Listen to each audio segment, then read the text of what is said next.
Hi everyone, this is Max from Waking Up at 40 and today we're making applesauce. Why? Because it's versatile and in our household it's a staple. So let's get started. You'll need some apples, about 4, 1 lemon, we'll use some cinnamon, some coconut sugar and some water. And that's all the ingredients you need for a lovely applesauce. So let's get started. We're going to start by chopping up the 4 apples. If you have an apple corer, it will make this process a little bit easier. I couldn't find mine this morning, so I've just decided to use a knife and just cut around the core. It's also great to show you that you don't need an apple corer to make any apple recipe. So then I just cut them into about 2 centimeter pieces, 1 to 2 centimeter. The smaller you cut your apples, the quicker the whole process will be because it will just cook through easier. But 1 to 2 centimeter pieces is more than enough for me because this is a really, really quick process, irrespectively. So once you have everything into all the apples in there, you'll add the juice of 1 lemon. This is a lemon that I've used the previous day in another recipe. So we're just going to use and extract the juice now. I'm using this nifty little bartender tool over a sieve to ensure that the pips don't fall into our applesauce because then it just makes life harder and you have to actually fish them all out.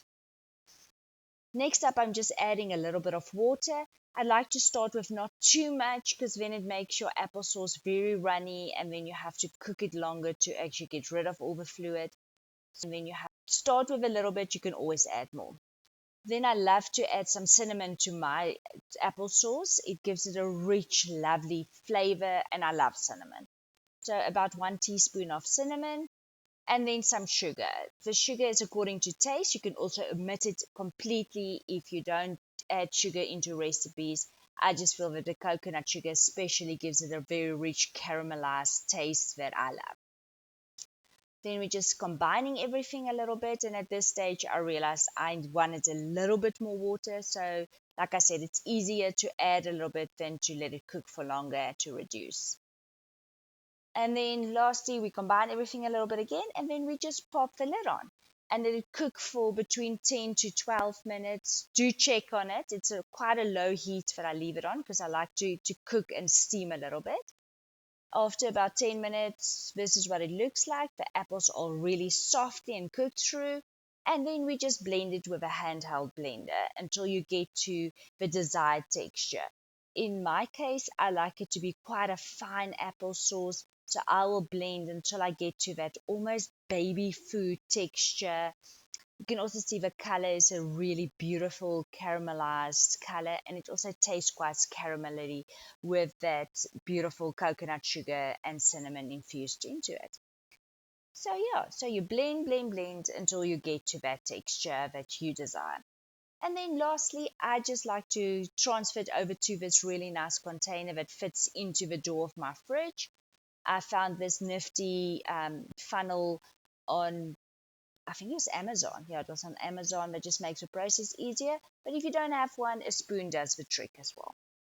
And then I just pop the lid on and it goes into my fridge. And this amount will last us about for a week because we use it in a lot of different recipes. And we like to bake with it. We like to cook with it. It's tremendous effect. I'm just showing you that almost every morning we add some to our oats if we are eating oats. And this is a recipe with some peanut butter as well, and then some chopped up apple, and that we'll just let that cook through. But the apples and the peanut butter and the apple sauce just gives it such a lovely flavor. So yes, this is an example of how we use our applesauce every day.